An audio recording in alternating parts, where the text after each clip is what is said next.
নয়ের দশক মানেই কুমার শানুর কণ্ঠ। আশিকি থেকে সাজন, দিলওয়ালে দুলহনিয়া লে যায়েঙ্গে থেকে 1942 আর লাভ স্টোরি এক সময় বলিউডের রোম্যান্টিক গানের সঙ্গে যেন অবিচ্ছেদ্যভাবে জড়িয়ে ছিল তার কণ্ঠ।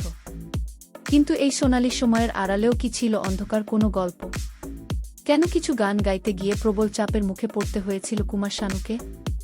আর সত্যি কি ইন্ডাস্ট্রির শক্তিশালী অংশের চাপের কথা বলছেন তিনি? সম্প্রতি এক সাক্ষাৎকারে নয়ের দশকের গান নিয়ে আলোচনা করতে গিয়ে নিজের অতীতের কিছু অভিজ্ঞতা প্রকাশ্যে আনেন কুমার শানু।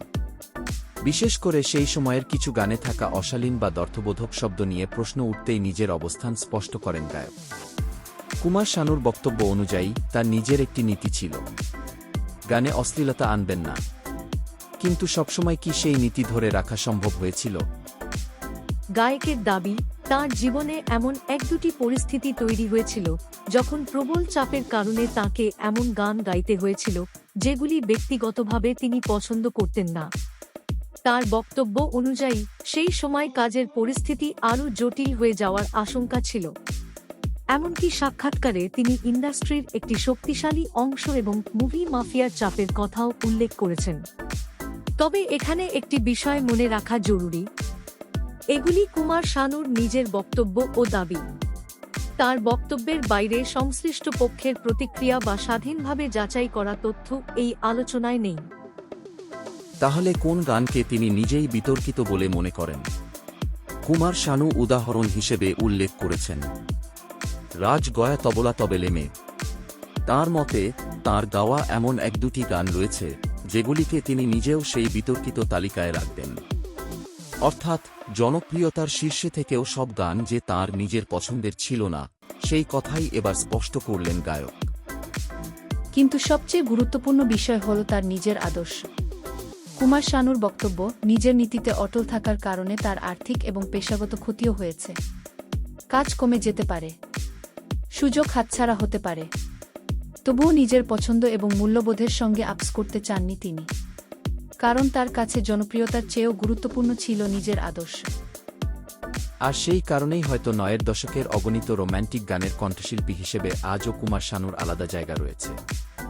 1991 থেকে 1995 টানা 5 বছর শ্রেষ্ঠ পুরুষ প্লেব্যাক গায়কের ফিল্মফেয়ার পুরস্কার জেতার রেকর্ডও রয়েছে তার। মেরা দিল ভি কিতনা পাগল হ্যায়, সোচেঙ্গে তুমে প্যার, এক লটকি কো দেখা, তুজে দেখো তো সহ অসংখ্য গান তার কণ্ঠে পেয়েছে অন্যমাত্রা। কিন্তু সেই সাফল্যের পথটা যে সবসময় মসৃণ ছিল না, তার সাম্প্রতিক বক্তব্যে যেন উঠে এল সেই অজানা অধ্যায়।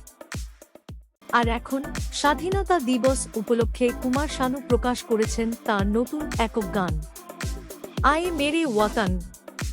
আহমেদ সিদ্দিকীর লেখা এই গানে সুর দিয়েছেন রাজা আলী।